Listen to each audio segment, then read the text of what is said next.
थींदो आ मां मींह जा कतरा ऐं फुड़ा गणदो आ त अगे ही कतरा फुड़ा गणे छॾंदो आ। ओ सोना साईं रब मूंखे एडी ताकत ॾिनी आ जेतरा दुनिया में वणन वरी वणन में जेतरा पनन मां पन गणदो आ त मूंखे गण में देर न थींदी आ। पर खुशी में रोआन जे करे तो तू जो उम्मती हिकड़ो कुरान पढ़े ॿिया दिल जे हुजूर सां कुरान ॿुधन रब एतरी त रहमत नाज़िल कंदो आ जो मां मलाको क़यामत ताईं गणिया त गणे न सघंदो आ। साईं रब एतरी रहमत नाज़िल कंदो आ जो मां मलाको क़यामत ताईं गणिया त गणे न सघंदो आ। हज़रत यूसुफ अलैहिस्सलातु वस्सलाम अल्लाह जो नबी आ। कुरान पाक में सूरत यूसुफ आ। पो हज़रत यूसुफ अलैहिस्सलातु वस्सलाम मिस्र शहर जो बादशाह थे। पो मिस्र शहर में कत साली पेंजी वई। पो हज़रत यूसुफ अलैहिस्सलातु वस्सलाम मानुन के अनाज दे पियो कणक दे पियो। पो हज़रत यूसुफ अलैहिस्सलातु वस्सलाम जे दौर में सुबह जे टाइम में एकड़ो शख्स दांत गाड़ी काए आया। यूसुफ अलैहिस्सलाम खबर पया त तू अनु तो दे मुझे घर में अनु काने मुके अनु दे।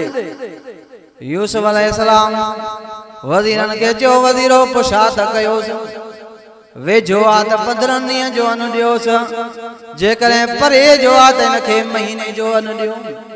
पुछा कंद बा काथों जो वेझो वेठो आ या परे वेठो आ चे मां वेझो वेठो आ खणी 15 ॾींहं जो अनु ॾिनो खयूं हलियो वयो। बे ॾींहं सुबह जो थियो वरी सागो जो सागो दांत गाड़ी काए यूसुफ अलैहिस्सलातु वस्सलाम वटा आयो। यूसुफ नबी अनु काने को बच्चा भुख ते अनु दे। यूसुफ अलैहिस्सलाम जो नजर कई त ही त कल हो को आ। वजीरन के सो के ओ वजीरो ॾियो त ख़बर न के अनु न ॾिनो छा चे साईं अनु त ॾिनो सेस। पुछा भी कई सेस वेझो वेठो आ या परे वेठो आ चे साईं मां वेझो वेठो आ चो से त 15 ॾींहं जो अनु तई अनु खयूं हलियो वयो। यूसुफ अलैहिस्सलाम जज़बा अन मिलियो ही कल चे साईं मिलियो। पर यूसुफ नबी मां तो में उम्मीद समझी आयो उम्मीद जे बुनियाद ते मोके अनु दे। यूसुफ चयो या उम्मीद मोह में न रखो जेकरे मां तोखे ॿेरा ॾियां त ॿियनि खे भी त ॾियां या ना इंसाफी आ या उम्मीद मोह में न रखो। शख्स चवण लगो ओ यूसुफ नबी जेको मां तुझे मथो एहसान कयो आ उन एहसान जे बदले में मोखे ॿेरा न ॾे। यूसुफ अलैहिस्सलाम जद मां त तोखे सुञाणिया ही नथो तू अलाए केरा। शख्स चवण लगो ओ यूसुफ नबी जॾहिं तुझे मथां ज़ुलेखा जो केस साबित थियो उन वक्त में तुझे मथो गवाही कें ॾिनी शायदि कें ॾिनी। यूसुफ नबी चयो शान महीने जो बाल पींगे में होयो जे गवाही ॾिनी त यूसुफ अलैहिस्सलाम सचो आ। वो शख्स चवण लगो ओ यूसुफ वो बाल मां आया जेका मां तुझे मथो गवाही ॾिनी मां। यूसुफ अलैहिस्सलाम बाकुर पाए करे निड़ ते चुमियूं ॾेई करे चेस पियो हिकु दफ़ो त छा ॿ दफ़ा त छा 5 दफ़ा जे करे अनु घुरदे त अनु ॾींदो मां। रब जिब्रील के मोकलियो वञ मुझे यूसुफ नबी के चओ ओ यूसुफ नबी इन हिकु दफ़ो तुझे मथो गवाही ॾिनी आ इन के बार बार अन जा वायदा ॾे थो। ओ यूसुफ नबी आखिरी उम्मत हुजूर जी उम्मत हूंदी हिकड़ो कुरान पढ़दो ॿिया दिल जे हुजूर सां कुरान ॿुधदा। ओ यूसुफ नबी इहो माण्हू तोखे एतिरो प्यारो नाहे मोके हुजूर जा उम्मती कुरान वारा इन को भी वध में वध प्यारा आहिनि। अबा भलाई भी इन कुरान जे करे आ ॿियो कुछ भी न आहे रहियो। हुजूर जो तौर तरीक़ो हलियो वयो रहियो ही कुरान। तनी अल्लाह जो कुरान चे तो बल तुहसिरूनल हयातद दुनिया वल आखिरतु खैरुन व अबका। दुनिया जी हयाती में रही करे आखिरत जे लाइ तैयारी कयो। तवां असां को आखिरत विसरी वई आ नेकियूं ही नथा कयूं। वट बाजावा दुनिया में जे हिकु जरे बाद बजरे बथियन एक मियां त कमियूं थियन नेकियूं ही नथा थियन।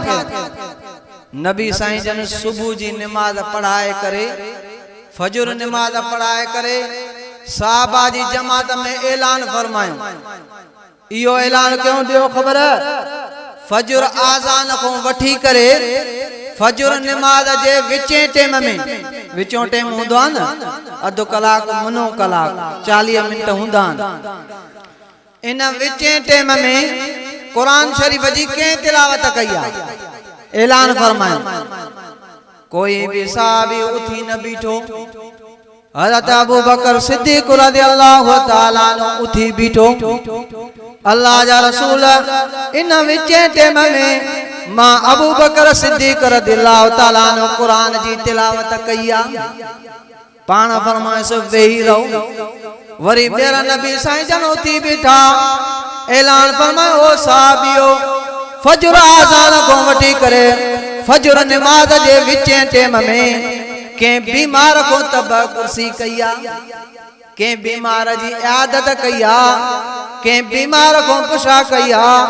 कोई भी साहबी उठी न बीठो।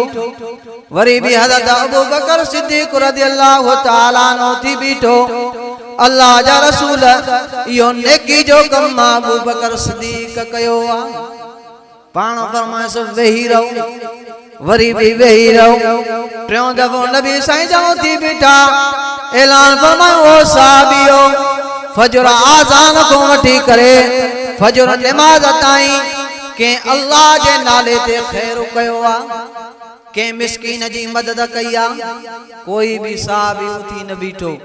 टे दफे भी हज़रत अबू बकर सिद्दीक रज़ियल्लाहु ताला अन्हु उठी बीठो। अल्लाह जा रसूल यो टियों नेकी जो कम भी मां अबू बकर सिद्दीक कयो आ। नबी साईं जन फरमाया अबू बकर इन थोरे टाइम में इन थोरे वक्त में ये नेकी जा कम टे कया कीअं?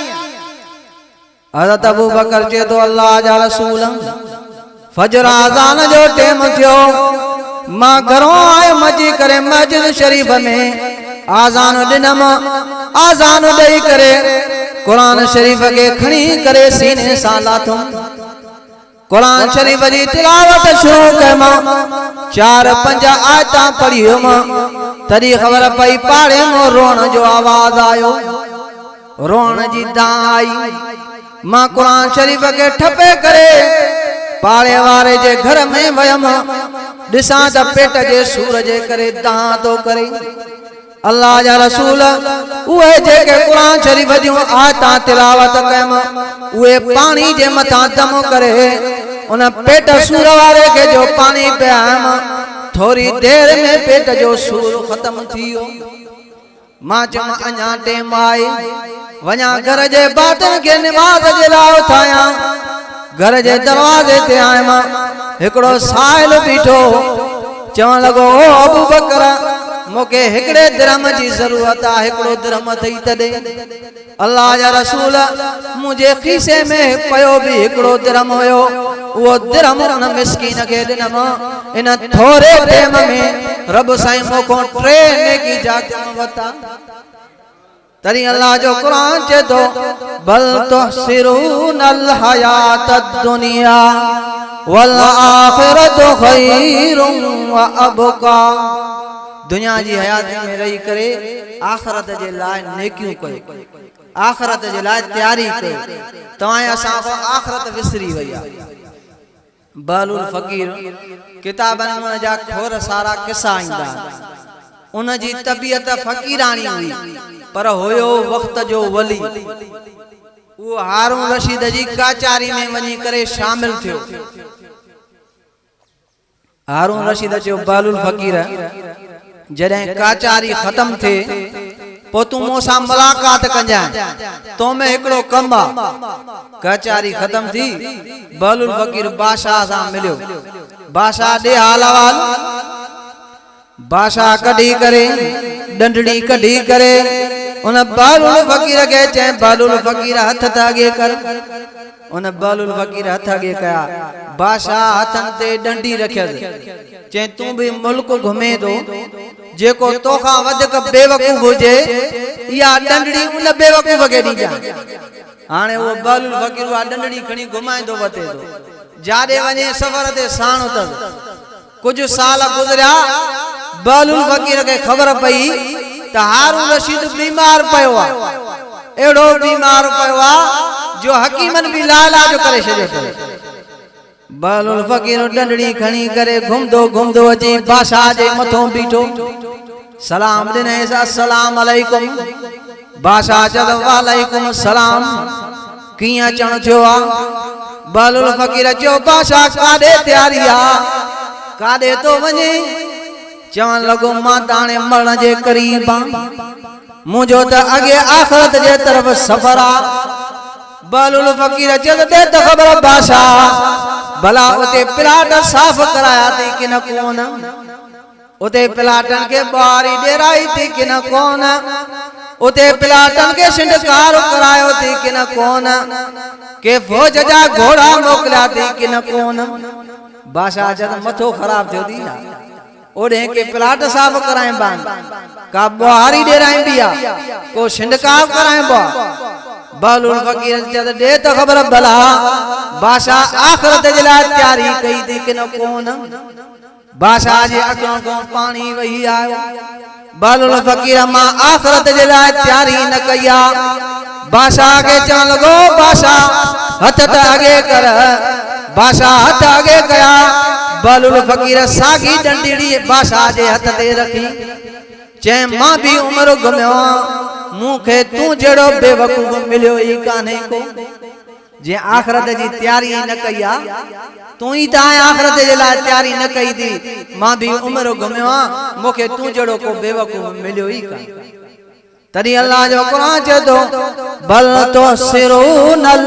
हयात दुनिया वल आखिरतु खैरुन व अबका दुनिया जी हयाती में रही करे आखिरत जे ला तैयारी कयो तवां असा को आखिरत विसरी वई आ ए हुजूर अलैहिस्सलातु वस्सलाम जे सुन्नत मुताबिक जिंदगी नथा गुजारे आयो हुजूर जा उम्मती पर हुजूर असा सच्ची मोहब्बत न जी साहबा इकराम दी हुजूर असा सच्ची मोहब्बत हुई न ये केजी भी ना अब्दुर्रहमान बिन औफ रज़ियल्लाहु ताला अन्हु अशरा मुबशरा हुआ अशरा मुबशरा 10 साहबियन जेके नबी साईं जन जीरे जन्नत जी खुशखबरी दी अब्दुर्रहमान बिन औफ रज़ियल्लाहु ताला अन्हु भी उन 10 साहबियन हुआ रावी पाणवा रिवायत पाण तो करे अब्दुर्रहमान बिन औफ रज़ियल्लाहु ताला अन्हु चवे तो नबी साईं जन मक्के शरीफ का मदीने शरीफ हिजरत करे आ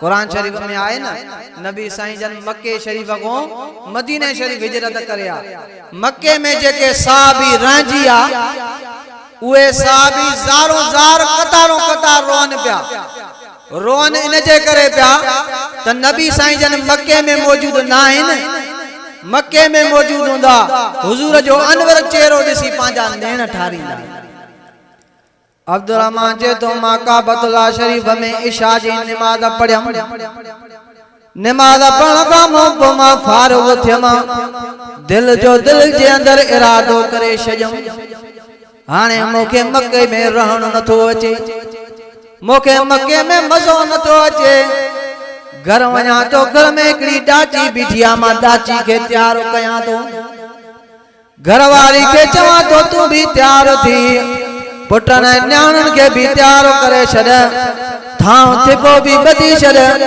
कपड़न जी गंढ भी ठाए छॾ सुबुह थींदी सामान डाची ते रखी करे मक्को छॾे करे मदीने वञी बकाया जिंदगी हुजूर जी खिदमत में गुजारींदम घर आयमि घर वारी खे चवां मूंखे मके में रहण नथो अचे डाची बीठी आहे मां डाची खे संभरायां तो तू भी तैयार थी पुटन न्याणन के भी तैयार कर सुबह थी सामान खड़ी करे डाची को मक्को छड़े करे मदीने हलदा से अब्दुर्रहमान जे तो सुबह थी सामान मां डाची ते रखियो घरवारी भी साणा पुट न्याणी भी साण अब्दुर्रहमान जे तो मां मक्के को बाहर निकतम वडो भायो परे को हकला कंदो आयो ओ अब्दुर्रहमान काडे तो वने चोमा मां मक्को छड़े मदीने तो वञा वडो बाचण गो अब्दुर्रहमान जे डाची ते सामान रखियो थी या मुझी डाची आई डाची तो सामान लाए वडो भायो अब्दुर्रहमान को डाची खसू हलियो अब्दुर्रहमान जे तो मां अगे सफर शुरू कयां दिसा छा त मुंहिंजो सोरो भेदो तो अचे परे को हकला तो करे अब्दुर्रहमान काडे तो वनी सोरे के चुमा मको छड़े मदीने तो वना सोरो चवण लगो अब्दुर्रहमान जेका तुझी घरवारी आ या मुझी न्याणी आ या मां तो के पाण सा गड न दींदस सोरो आयो अब्दुर्रहमान को घरवारी कसी हलियो अब्दुर्रहमान जे तो अगे सफर शुरू कयम दिसा छा त मुजा साला बेदा ता जन परे को अकला ता कन ओ अब्दुर्रहमान काडे तो वने सालन के चुमा मको छडे मदीने तो वना साला चवण लगा ओ अब्दुर्रहमान जेके तुजा पुट न्याणियूं ई असा जा भाणे जू ये तो के पाण सा गड न दींदा अब्दुर्रहमान जे तो साला पुट न्याणियूं कसियूं हलिया वया अगे सफर शुरू के मदिसा जाता मुझो बियो नंबर भा भेदो तो अचे परे को अकला तो करे अब्दुर्रहमान काडे तो वने बे नंबर भा के चम मां मक्को छडे मदीने तो वना बियो नंबर भा चवण गो अब्दुर्रहमान जेका जुती पेरन में पातल थी या मुजी जुतिया मोके जुती लाए दे बे नंबर भा के जुती लाए दे पथरी जमीना पत्थरन जे घुमण जे करे अब्दुर्रहमान जे पेरन मो रत वए पई सफर कंदे कंदे जोहर जे टेम में मंझंद जे टेम में मस्जिद नबी जी कुंड में बैठो अब्दुर्रहमान जार रोए तो नबी सही जन आया जोर नमाज पढ़ायो जोर नमाज को फारूक थिया नजर जो कन त अब्दुर्रहमान बिन औफ रज़ियल्लाहु ताला अन्हु कुंड में बैठो ज़ारो ज़ार कतार रोए तो नबी साईं जन हकल फरमाई ओ अब्दुर्रहमान रोए छो तो गाल छाए हेडे ता मोके पांजो किसो त बुधाए नबी साईं जन जो हथ मुबारक सजो हथ मुबारक अब्दुर्रहमान जे कुलन ते पियो साहबा जी जमात ये मौजूदा जी ता वेठा अब्दुर्रहमान रोए छो तो अब्दुर्रहमान जे तो सोना साईं तू मक्को शरीफ छड़े आए मोके मक्के में राणो न चे पियो घर में एकड़ी डाची बीठी मां डाची के तैयार कयम घरवारी के भी संभरायम पुटन न्याण के भी संभरायम मक्के को बाहर निकदम वडो भायो डाची कसियूं हलियो वयो सोरो आयो घरवारी कसियूं हलियो वयो साला आया न्याणियों पुट कसियूं हलिया वया अल्लाह जा रसूल बियो नंबर भायो मुखे जुती पेरन में पातल मोको जुती लाए खसियो नबी साईं जो नजर कई त अब्दुर्रहमान जे पेरन मो रत वए पई साहबा जी जमात में ऐलान क्यों ओ साहबियो इन साहबी जी मां मोहम्मद सा केडी मोहब्बत जो वडो भाडाची कसे सोरो घरवारी कसे साला पुट न्याणियूं कसे बियो नंबर भा जुती लाए कसे तभी भी मुजी मोहब्बत न के मक्के में नराण दिनो इन हाल में जी करे मां मोहम्मद वट हाजिर थियो ऐलान जो क्यों एकड़ो मजलिस मो साहब उठी बीठो अल्लाह जा रसूल मोखे ब घरवारियूं मां एकड़ी घरवारी के तलाक दो जा तवा उन जो निकाह अब्दुर्रहमान बिन औफ रज़ियल्लाहु ताला अन्हु सा पढ़ायो चो सुभान अल्लाह बियो साहब उठी बीठो अल्लाह जा रसूल मुजो घर वडो आ मां अध घर के लोड़ो अणा दो अध घर अब्दुर्रहमान बिन औफ रज़ियल्लाहु ताला अन्हु के जा ट्रो साहब उठी बीठो अल्लाह जा रसूल मोके 25 बकरियों न मां 50 बकरिया मां 25 बकरियों अब्दुर्रहमान बिन औफ रज़ियल्लाहु ताला अन्हु के जा हुजूर सा सच्ची मोहब्बत मक्के में घर छड़े आयो घरवारी छड़े आयो अल्लाह पाक मदीने में घरवारी भी दिनस घर भी दिनस वरी 25 बकरियों भी दिनस तवा असा जी हुजूर सा सच्ची मोहब्बत न आयो हुजूर जा उम्मती पर हुजूर सा सच्ची मोहब्बत न तनी अल्लाह जो कुरान जे तो वमा अरसलनाका इल्ला रहमतल लिल आलमीन ओ हुजूर असा तो के जान जे ला रहमत करे मोकलियो आ सिर्फ इंसान जे ला न हर एक शय जे ला वणन टन ए पखन ए जानवरन जे ला रहमत वा नबी साईं जन जो साहबिया जंहिंजो नालो हज़रत ज़ार रज़ी अल्लाह ताला अन्हु। बाराड़ी जो बाराड़ी में टोकरे ते सब्जी खणी करे मदीने शरीफ में खपाइण ईंदी, पर उन साहबी जी इहा आदत हुई अग में टोकरो हुजूर जी खिदमत में खणी दो, पोइ तो सब्जी कढी करे नबी साईं जन खे ॾींदो ऐं दुआ घुराईंदो। ज़ार साहबी चवे तो नबी साईं जी दुआ जो अहिड़ो असर ॿिया उठ सब्जियुनि जा भरे ईंदा, उन्हनि खे ओतिरो फ़ाइदो न पवंदो जेतिरो मूंखे टोकरे सब्जी में फ़ाइदो पवंदो। ज़ार साहबी चवे तो मां हिकिड़े ॾींहुं नबी साईं जन जी खिदमत में सब्जी खणी आयुमि। नबी साईं जन मौजूद न हुया, सफ़र ते विया। मां सब्जी कढी करे साहबिन खे ॾिनमि, चयो मां नबी साईं जन चयव त मुंहिंजे लाइ दुआ घुराइजोसि। ज़ार साहबी सब्जी ॾिनी हलियो वियो। नबी साईं जन वापस आया, ॾिठो त सब्जी पई आहे। साहबिन खे चयो साहबियो सब्जी वारो साहबी आयो छा? चई साईं सब्जी भी ॾई आ पर हिकिड़ी ॿी ॻाल्हि करियो आहे। केड़ी गाल करियो आ? चे नबी साईं जन अचे न त मुझे लाइ दुआ घुराइजो। हां ये भी चयो आ। नबी साईं जन जो ओ साहबियो अज मां मोहम्मद जी दिल चे थी हलो ताली करे बाजार में न साहबी जी दुआ तो घुरा। हाने अग में नबी साईं जन कड साहबा जी जमात नबी साईं जन जो बाजार में पहुता। नजर जो कना उन ज़ार साहबी जो परे मुआ सब्जी जा होका तो दे सब्जी वठो सब्जी वठो। नबी साईं जन जो ॾिठो इन ज़ार साहबी जो परे मुआ। साहबन के चवण लगा साहबियो अज मां मोहम्मद जी दिल चे थी इन साहबी सां खुश त भई तो क्या। केड़ी खुश त भई तो क्या? इन साहबी जो परे मुआ मां इन जे अखिन जे मतो हथ तो रखा तवा अग्यो फिरी पुछा त कयोस हथ रखण वारो केर? नबी साईं जन ज़ार साहबी जे अखिन मुबारक ते हथ मुबारक रखया। साहबा जी जमात फिरी आई पुछा थी करे ओ ज़ार साहबी दे त ख़बर हथ रखण वारो केर?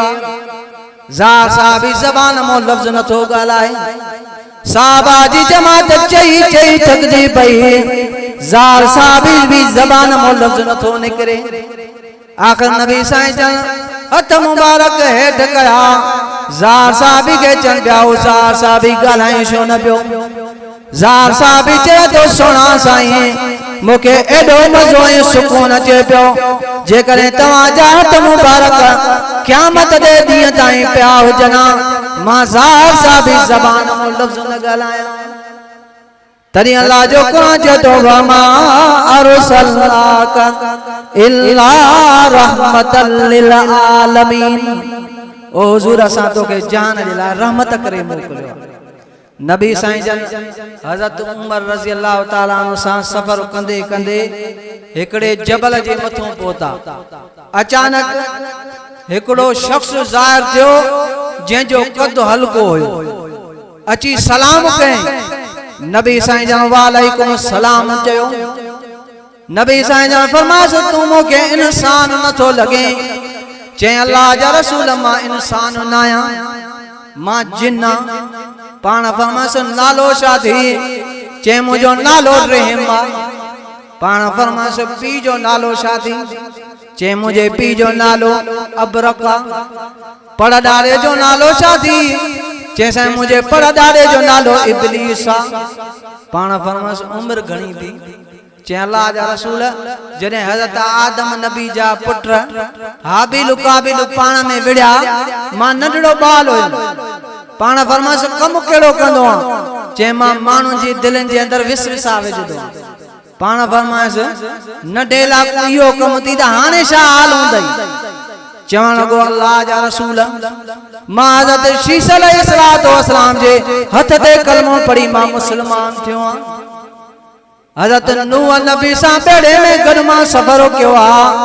हज़रत इब्राहिम नबी जी मां ज़ियारत कई आहे। हज़रत मूसा नबी वटि मां तौरात पढ़ियो आहे। हज़रत दाऊद नबी वटि मां ज़बूर पढ़ियो आहे। हज़रत ईसा नबी वट मां इंजील पढ़ियो आ। ईसा नबी चयो ओ जिन तुंहिंजी वॾी उम्र हूंदी मां ईसा नबी जा हुजूर अलैहिस्सलातु वस्सलाम के सलाम चइजाएं। चइसाई मां हज़रत ईसा नबी जा तव्हां के सलाम चवण आयो।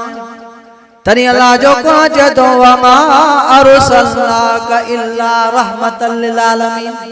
ओ हुजूर असां तोखे जान जे लाइ रहमत करे मोकिलियो। तव्हां असां हुजूर जा उम्मती आहियूं। हुजूर जे नक्शे कदम ते जिंदगी नथा गुज़ारियूं, कुरान जी तिलावत नथा कयूं, तॾहिं परेशान। अबा जेके कुरान जी तिलावत था कन उन्हनि को जेको भी सवाल कंदे न कुरान पाक मां आयत पढ़ी करे सवाल जो जवाब ॾींदा। तव्हां असां को सवाल जो जवाब ॾींदासीं।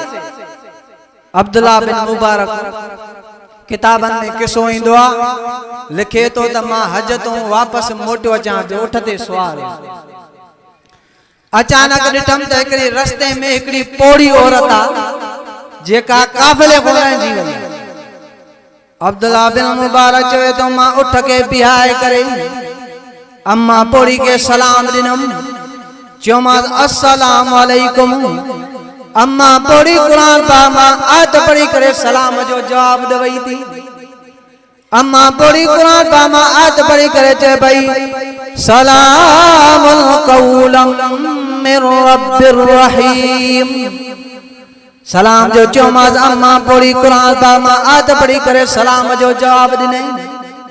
चयोमांस अम्मा पोड़ी घणो टाइम थियो थी तूं काफिले खां रहिजी वई आहीं। अम्मा पोड़ी कुरान पाक मां आयत पढ़ी करे चए भई सलास लयालिन सविया। टे ॾींहं टे रातियूं थियूं आहिनि मां काफिले खां रहिजी वई आहियां। चयोमांसि अम्मा पोड़ी टे ॾींहं थिया थी न मानी खाधी हूंदई न पाणी पीतो हूंदई। हीअ मानी थी मानी त खा। अम्मा पोड़ी कुरान पाक मां आयत पढ़ी करे चए पई अल्लज़ी हुवा युतइमुनी व यसक़ीन। अल्लाह उहा जेको मानी भी खाराईंदो आहे त पाणी भी पीआरींदो आहे। चयोमांसि भला मां पोड़ी पाणी थी पाणी त पी। अम्मा पोड़ी कुरान पाक मां आयत पढ़ी करे चए पई वला तसूमू खैरुल लकुम इन कुंतुम तअलमून। चे मूंखे रोज़ो आ न मानी खाईंदसि न मां पाणी पींदसि। चयोमांसि अम्मा पोड़ी रमज़ान जो महीनो त न आहे तोखे कहिड़ो रोज़ो आ। अम्मा पोड़ी कुरान पाक मां आयत पढ़ी करे चए पई वला ततव्वा खैरन फइन्नल्लाह शाकिरुन अलीम। चे मूंखे नफली रोज़ो आ, नफली रोज़े रखण जे करे भी अल्लाह सवाब अता कंदो आहे। अब्दुल्ला बिन मुबारक चए तो हाणे पक थी वई त रोज़ो अथसि न मानी खाईंदी न पाणी पींदी। उठ के हेठि वियायम। उठ जो गोॾो न ॿधो मां। चयोमांसि अम्मा पोड़ी उठ ते वेह त तोखे मां काफ़िले में पुॼायां। अम्मा पोड़ी जो उठ ते वेठी उठ जो हिकदम उथियो। अम्मा पोड़ी उठ तो किरी पई। अम्मा पोड़ी के चयमि मां को गलती थी वई जो मां उठ जो गोॾो न ॿधो। अम्मा पोड़ी कुरान पाक मां आयत पढ़ी करे चए पई ला तसरीब अलैकुमुल यौम। अॼु ॾींहं तो ते काई भी मयार काने। वमा साबकुम मिन मुसीबतिन व बिमा कसबत अयदीकुम। बाने के मुसीबत पहुंचदी आ बाने जी हथ जी कमाई आ तुंहिंजो कोई भी कसूर न आहे। अब्दुल्ला बिन मुबारक चए तो मां ॿीहर उठ के वियां वरी उठ जो गोॾो ॿधुम। अम्मा पोड़ी के उठ ते वियां। जॾहिं उठ हलण शुरू थियो अम्मा पोड़ी कुरान पाक मां आयत पढ़ी करे चए पई सुब्हानल्लज़ी सख़्ख़र लना हाज़ा व मा कुन्ना लहू मुक़रिनीन। जॾहिं उठ हलण शुरू थियो अम्मा पोड़ी सफ़र जी दुआ पढ़े। अब्दुल्ला बिन मुबारक चवे तो वॾे आवाज़ में मां अरबी में शेर पढ़ां पियो। जीअं उठ के जोश अचे तो उठ तेज भॼे। अम्मा पोड़ी कुरान पाक मां आयत पढ़ी करे चए पई फ़क़रऊ मा तयस्सर मिनल कुरान। अल्लाह जा बाला जेतिरो आसान लॻई अरबी जा शेर न पढ़दो हल अल्लाह जो कुरान पढ़दो हल। अब्दुल्ला बिन मुबारक चवे तो मां काफिले जे वेझो थियुम पुछा कई मां अम्मा बड़ी काफिले में तुझी केड़ी शय अम्मा बड़ी कुरान पा मां आत बड़ी करे चे भाई अल माल वल बनून जीनतुल हयातिद दुनिया अल माल वल बनून माल बिया वल बनून औलाद बिया चौमाद अम्मा बड़ी औलाद जा नाला त बुधा मां तुझे पुटन के नालन सा सडु कया अम्मा बड़ी कुरान पा मां आत बड़ी करे चे भाई वकल्लमल्लाहु मूसा तकलीमा एकड़े पुट जो नालो मूसा अम्मा बड़ी बे पुट जो नालो शादी अम्मा बड़ी कुरान पा मां आत बड़ी करे चे भाई या यहया खुदिल किताब बिल कुव्वा बे पुट जो नालो यहया वा चौमा अम्मा बड़ी टे पुट जो नालो शादी अम्मा बड़ी कुरान पा मां आत बड़ी करे चे भाई वत्तखदल्लाहु इब्राहीम खलीला टे पुट जो नालो इब्राहिम वा अब्दुल्ला बिन मुबारक चवे तो अम्मा पोड़ी जे पुटन के गोले लदो पुछा कई मां दियो त खबर जेको भी अम्मा पोड़ी को सवाल कया तो अम्मा पोड़ी कुरान पाक में आयत पढ़ी करे सवाल जो जवाब दे कदी को वटी कुरान पढ़ दिया पुट चण लगा जडे भी असा अम्मा पोड़ी सा गालाइंदाऊ अम्मा पोड़ी कुरान को सवाब कुछ भी न गालाई या वा कुरान सा मोहब्बत तवा असा जी कुरान सा मोहब्बत ना अल्लाह पाक कुरान पाक में 18 पारे में सूरत मोमिनून में मोमिनन जो जिक्र कयो कुरान को पुछा के ना साईं दुनिया जे अंदर मोमिन केड़ा कामयाब है उन मोमिन के कामयाब थियण जो 7 निशानियां तव जेंजी जिंदगी में 7 निशानियां आइन तो वो मोमिन कामयाब आ जेंजी जिंदगी में 7 निशानियां आइन वो कदे भी मोमिन कामयाब अल्लाह जो कुरान जे तो कद अफलहल मुमिनून ताकि मोमिन कामयाब थिया तवा असा चवंदा न दुनिया जे अंदर कामयाब थी करे हल कामयाब थियण जो 7 निशानियां तव जेंजी जिंदगी में 7 निशानियां आइन वो मोमिन कामयाब आ जेंजी जिंदगी में 7 निशानियां आइन वो मोमिन कामयाब न पेरी पेरी निशानी अल्लज़ीना हुम फी सलातिहिम खाशिऊन नमाज पढ़ो तो नमाज के अंदर खुशू खुजू हुजे पेरी पेरी मोमिन जी आ निशानी नमाज पढ़ो तो नमाज के अंदर खुशू खुजू हुजे भी मोमिन जी निशानी वल्लज़ीना हुम अनिल लग़वी मुअरिदून अजाइन गालिन का मुंह मोड़ियो अजाइन गालियों हुन जी गाल हुन के कंदो वते न दुनिया जो फायदो न आखिरत जो फायदो बे जी गाल करण सा तो के मिलकत मौज दीदो या आखिरत में उन जी नेकियूं तो के मिलन न न न दुनिया जो फायदो न आखिरत जो फायदो त्री मोमिन जी निशानी वल्लज़ीना हुम लिज़्ज़काति फ़ाइलून ज़कात वक्त ते अदा करे चौथे मोमिन जी निशानी वल्लज़ीना हुम लिफ़ुरूजिहिम हाफ़िज़ून पांजे उगड़न जी हिफाजत करे उगड़ मा मुराद जिना जे वेझो न वञे इल्ला अला अज़वाजिहिम अव मा मलकत अयमानुहुम फ़इन्नहुम गैर मलूमीन मगर घरवारी इन जो हक आ उन जे तरफ वञी सके तो गैर औरत जे तरफ नथो वञी सके मोमिन जो यो कम ना वते जिना कंदो नबी सही जन फरमायो जिना कर्ज जी कर्ज अदा कंदो जिना भी अदा थी जे करे पी कर्ज खंदो त पुट कर्ज के अदा करे जिना कर्ज तव जी तवा कंदो जिना तवा जे घर सा थींदी चौथी चौथी मोमिन जी या निशानी पंजी मोमिन जी निशानी वल्लज़ीना हुम लिअमानातिहिम वअहदिहिम राऊन अमानत रखे तो उन में खयानत न करे छही मोमिन जी निशानी जैसा वादो करे तो पूरो करे सती मोमिन जी निशानी वल्लज़ीना हुम अला सलवातिहिम युहाफ़िज़ून पांजी नमाज़न जी हिफाजत करे हिफाजत मा मुराद सुबह जी नमाज पढ़े वरी दिल में इरादो करे छड़े त मुखे फजर जी जोर जी नमाज बा जमात पढ़नी है जोर जी पढ़े वरी दिल में इरादो करे छड़े मुखे असुर जी नमाज बा जमात पढ़नी है हाने साईं मोमिन दुनिया में इन 7 निशानन ते जिंदगी गुजारे आए हाने उन मोमिन के त को सर्टिफिकेट मिले न हाने अगे अल्लाह जो कुरान जे तो अल्लज़ीना यरिसूनल फिरदौस उलाइका हुमुल वारिसून असां उन मोमिन के वारिस बणाईंदासीं। छाजो वारिस बणाईंदुसि? अॻिते अल्लाह जो क़ुरान चए थो अल्लज़ीना यरिसूनल फिरदौस, असां उन मोमिन के जन्नतुल फिरदौस में दाख़िल कंदासीं। हम फिया खालिदून, हमेशा जन्नत में रहंदो। जन्नत तॾहिं मिलदी जॾहिं तव्हां असां इन्हनि 7 निशाननि ते ज़िंदगी गुज़ारी, तॾहिं इहो मोमिन कामयाब अथव। क़द अफ़लहल मोमिनून, तहक़ीक़ मोमिन कामयाब थिया जेके इन्हनि 7 निशाननि ते ज़िंदगी गुज़ारनि था। दुआ आहे अल्लाह रब्बुल इज़्ज़त खां जो कुझु चवणा आहे उन जे मथां अमल करण जी तौफ़ीक़ अता फ़रमाए। जंहिं बि हिन प्रोग्राम में हिस्सो वरितो आहे रब सां उन जे रिज़्क़ में कारोबार में बरकत अता फ़रमाए। व आख़िर दावाना अल्हम्दुलिल्लाहि रब्बिल आलमीन।